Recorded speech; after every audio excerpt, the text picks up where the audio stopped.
Oi, gente! No dia de hoje, eu e meu grupo vamos começar falando instalações de piscicultura, engorda e produção de alevinos. O nosso professor é o professor Sérgio e as integrantes do meu grupo sou eu, Daniela, Eduarda e Gelda.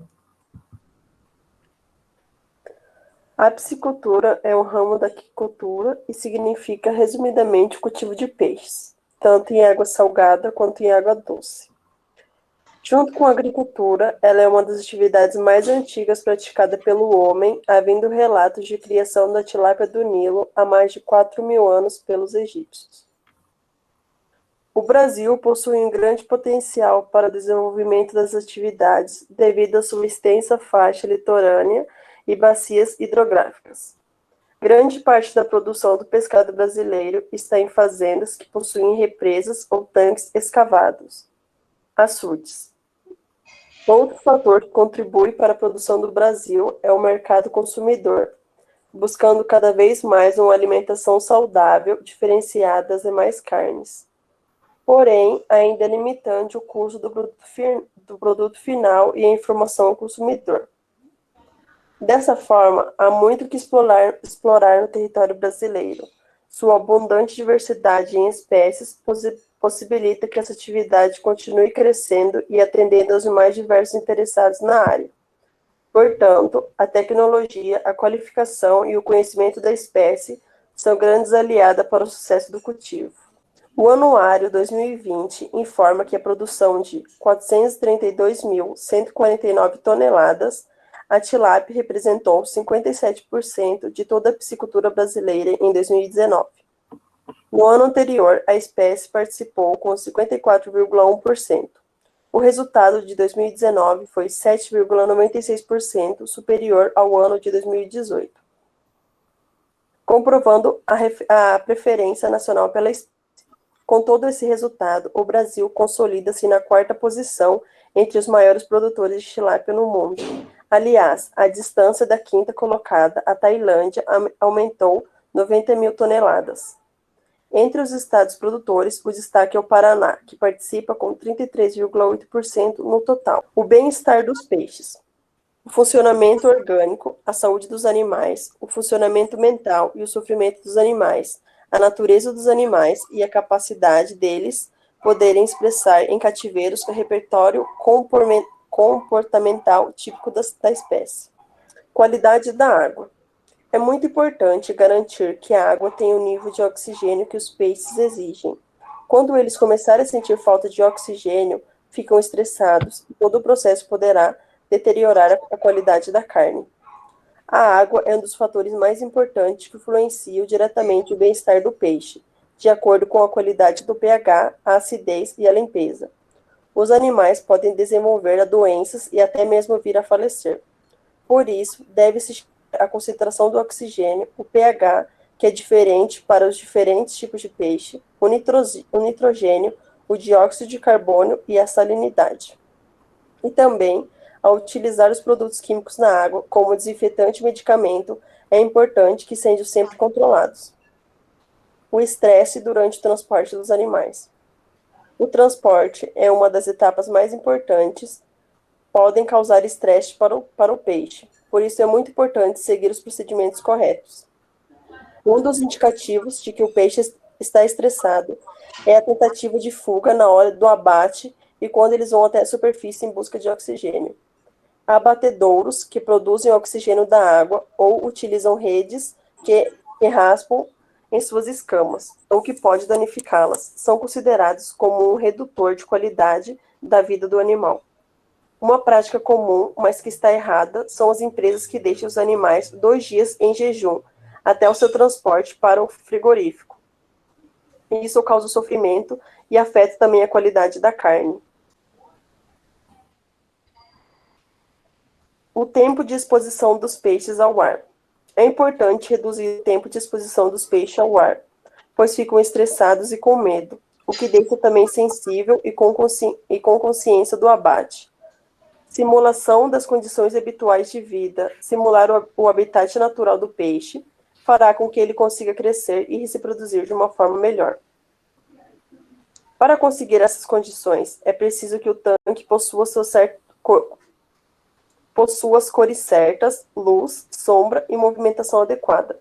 Além disso, devemos lembrar das características de cada animal, como a interação do peixe com a mesma espécie e o ambiente social como um todo. A densidade populacional.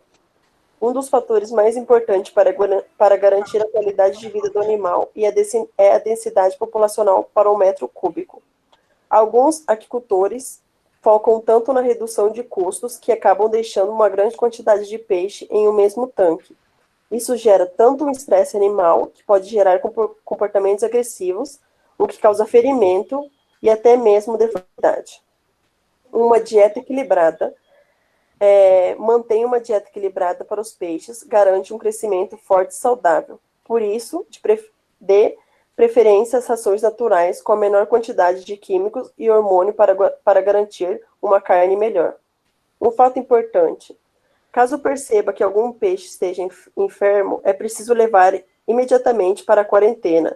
Dessa forma, não contamina os demais. Uma das prioridades da Nova Aqua na avaliação de áreas para piscicultura é garantir que o local escolhido para o projeto de piscicultura seja adequado o que foi selecionado com base nos critérios técnico e economicamente correto. O local deve ter características físicas com que tornam um bom local para a atividade da piscicultura, a qualidade, o volume e a disponibilidade da água durante todo o ano. A qualidade do solo e a topografia de terreno são, em geral, as características mais importantes de uma boa área para o projeto da piscicultura. Além disso, outros fatores como restrições ambientais, acessibilidade, fatores climáticos extremos e, entre outros, devemos avaliar e mensurados antes de definir o local da implantação de um projeto de piscicultura. Aspectos legais, como a titularidade da área, muitas vezes têm um impacto importante na viabilidade econômica da piscicultura e também precisam ser levados em consideração.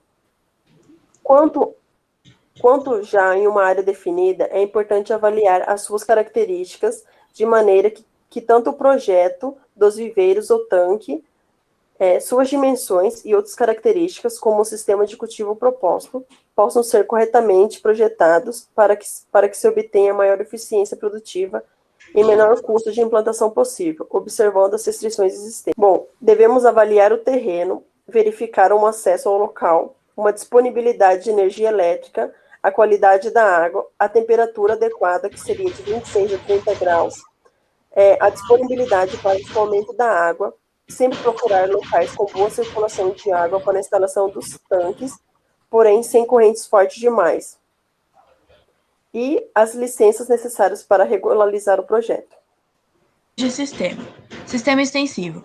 O sistema extensivo ele é considerado uma técnica rudimentar de criação artificial de peixes, pois se assemelham muito ao ambiente natural desses animais. São de baixo custo de implantação, e além disso, neles não se pratica um manejo adequado, e também não utilizam nenhum tipo de insumos, ou seja, não há fornecimento de ração artificial aos peixes. A piscicultura extensiva também é conhecida como piscicultura de fundo de quintal, pelo caráter amador. Trata-se de sistemas de subsistência adotados por pequenos produtores, sendo instalados em represas e açudes, com algumas exceções quando praticados em grandes reservatórios, em pequenas escala. O povoamento é feito com alevinos de espécies nativas ou introduzidas como tilápias e carpos. A produção de pescado desse sistema, na maioria dos casos, é destinado ao consumo das próprias famílias ou para fins de recreação, pesca artesanal aos fins de semana. Nesse sistema, geralmente utiliza-se a técnica do policultivo, ou seja, em um mesmo ambiente são cultivadas ao mesmo tempo mais de uma espécie de peixes, tanto os machos quanto as fêmeas. Entre as espécies mais cultivadas nos sistemas intensivos, pode-se citar tilápias, lambari, suburim, carpos, pacu, entre outros. Ele é útil para fazer o cultivo de várias espécies ao mesmo tempo, ele tem outras características mais rústica e mantém poucos peixes juvenis em represas, lagos ou tanques escavados até o momento da captura. Sua densidade de estocagem geralmente é de um peixe a cada 5 metros quadrados, sem uso de ração e aerradores. A criação de peixes feita dessa forma é a mais adequada quando a prática de piscicultura na propriedade é uma atividade secundária e serve para abastecer o comércio local ou o próprio sustento do piscicultor. A alimentação dos peixes é constituída da comunidade natural, existe no próprio ambiente de cultivo, assim não é necessário o fornecimento de ração. Com isso, é possível manter um equilíbrio no sistema com a taxa de oxigênio do local em níveis mais elevados. A principal vantagem da criação conjunta de peixes, ou seja, do policultivo, é o aproveitamento quase que total dos alimentos fornecidos aos peixes, e com isso não há acúmulo das sobras de alimentos, fazendo com que a taxa de oxigênio da água possa ser mantida mais facilmente nos níveis mais elevados. E a desvantagem é a lenta taxa de crescimento dos peixes, necessidade de mais mão de obra para fazer captura dos peixes, maior dificuldade de fazer a separação da espécie em lotes uniformes, e recomenda-se que 50% do povoamento seja de peixes de uma espécie principal. O sistema semi-extensivo é um sistema praticado em lagos ou represas e apresenta as seguintes características. Há fornecimento de alimentos para os peixes, sendo parte dele alimento constituído por rações, a parte por restos de alimentos ou dejetos de animais, como de suínos, desde a fase juvenil até alcançarem o ponto de comercialização.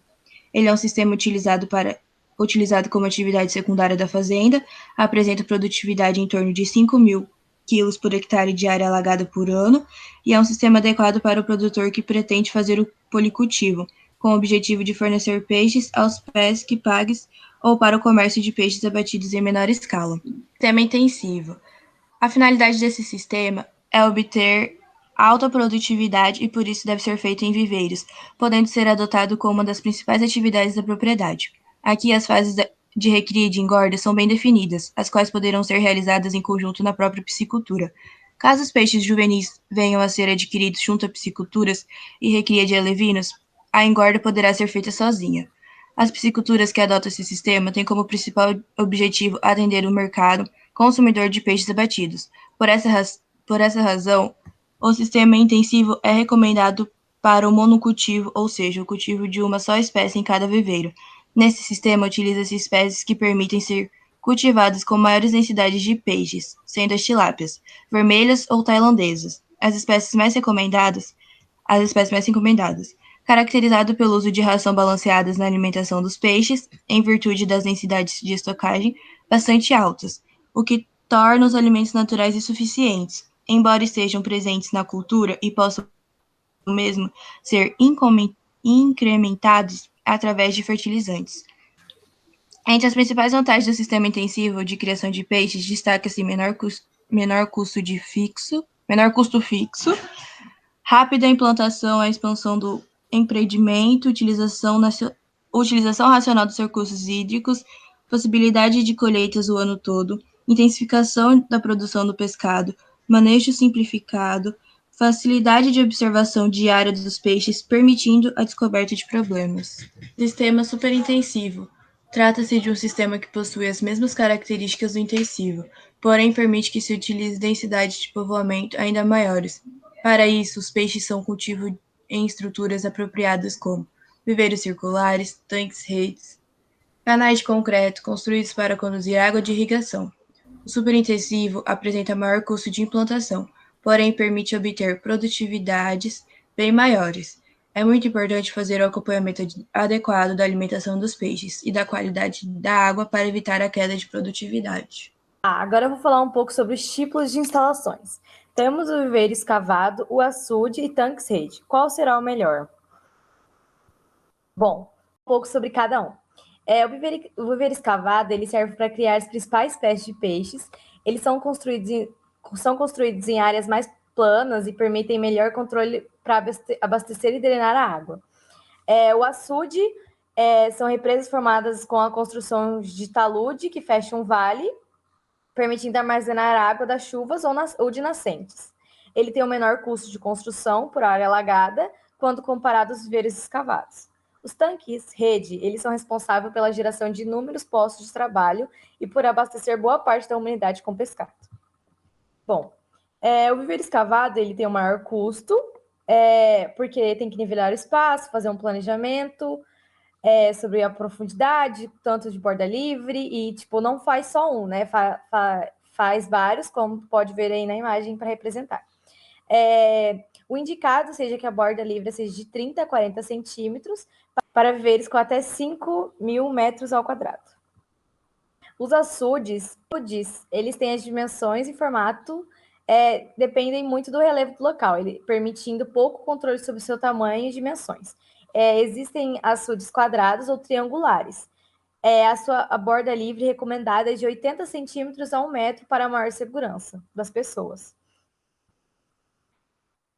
Os tanques redes ou gaiolas é a criação feita em estruturas de tela ou rede, fechadas por todos os lados para reter um determinado número de peixes em seu interior. São mais usados em lagos, né? As pessoas colocam os peixes dentro do tanque rede e colocam num lago, e assim vai a criação.